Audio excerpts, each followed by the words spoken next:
네, 한 주 동안 있었던 정치권 이슈를 정리해드리는 순서 주간 이슈픽 코너입니다. 김동길 기자와 함께하겠습니다. 김 기자 어서 오십시오. 안녕하세요. 네, 첫 번째 이슈픽 바로 살펴볼까요? 네. 우루루 어떤 걸 상징하는지 좀 이제 아리송한데 지난 한 주가 해병대원 특검법으로 국회 이제 뭐 정치권을 다 뒤덮었는데 이와 관련된 그런 이슈일까요? 네, 맞습니다. 어제 국회 본회의가 있었는데 네. 해병대원 특검법이 이제 통과가 됐습니다. 그런데 네. 그 통과되는 과정에서 우원식 국회의장과 국민의힘 의원들이 이제 대립하는 상황. 국민의힘 의원들이 우르르 몰려와서 의장 단상 앞에서 항의하는 그런 모습들을 좀 표현해 본 겁니다. 그렇군요. 그때의 그 우르르 몰려간 그런 표현을 이제 오늘 키워드로 잡았는데 의장 단상으로 몰려가서 우원식 의장에게 강력하게 이제 항의를 했던 상황이 있었죠. 네, 그렇습니다. 좀 여기에 대한 좀 상황 설명이 좀 필요한 부분이 있는데요. 네. 해병대원 특검법에 대한 필리버스터 무제한 토론이 진행이 됐었고 또 무제한 토론이 시작되고 나서 24시간이 지나면서 우원식 국회의장이 이제 단상에 올랐습니다.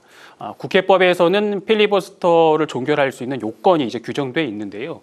국민의힘 곽규택 의원이 토론에 이어지고 있었고 우 의장이 토론을 이제 마무리해달라고 요청을 했고 또 그게 안 되자 또 재차 요청을 하자 이제 추경호 원내대표를 비롯한 여당 의원들이 의장 단상으로 이제 몰려가면서 토론을 보장하라라는 구호들을 외치면서 이제 강력하게 항의를 했습니다.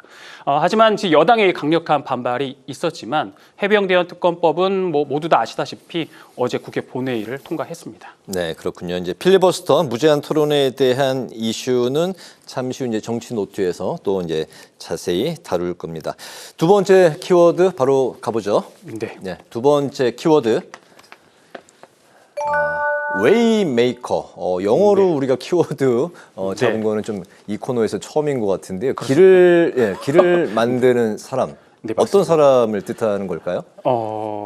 22대 국회가 지금 새로운 길을 가고 있습니다. 어떤 길이죠? 기존 관례를 좀 깨고 네. 거대 야당이 탄생을 했고 이 거대 야당이 지금까지 우리가 보지 못했던 그런 새로운 일들이 지금 벌어지고 있는 상황들을 한번 묘사해봤거든요.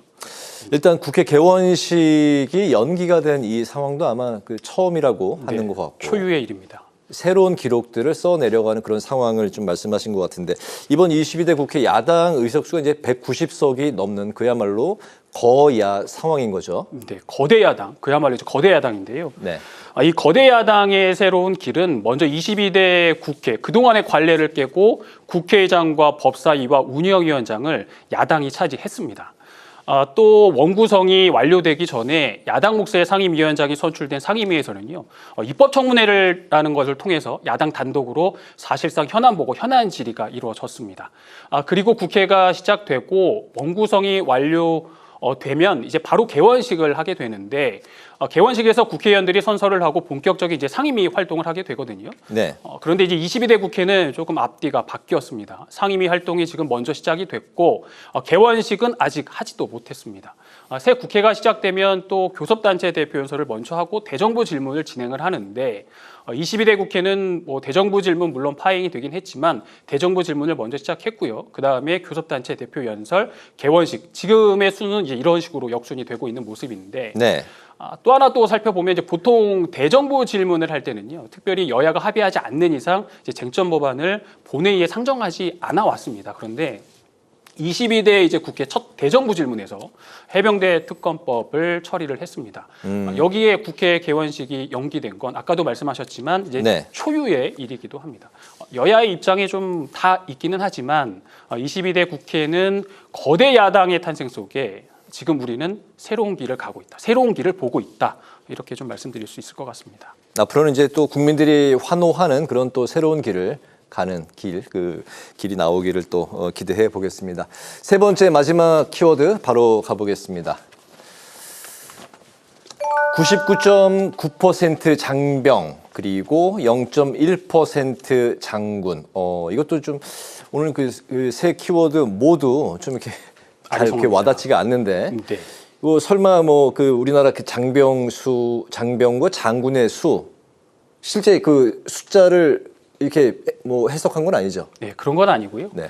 지난 1일에 국회 운영위원회에서 대통령실에 대한 현안 질의가 있었는데요. 거기서 네. 나왔던 이제 발언들을 한번 정리해 본 겁니다.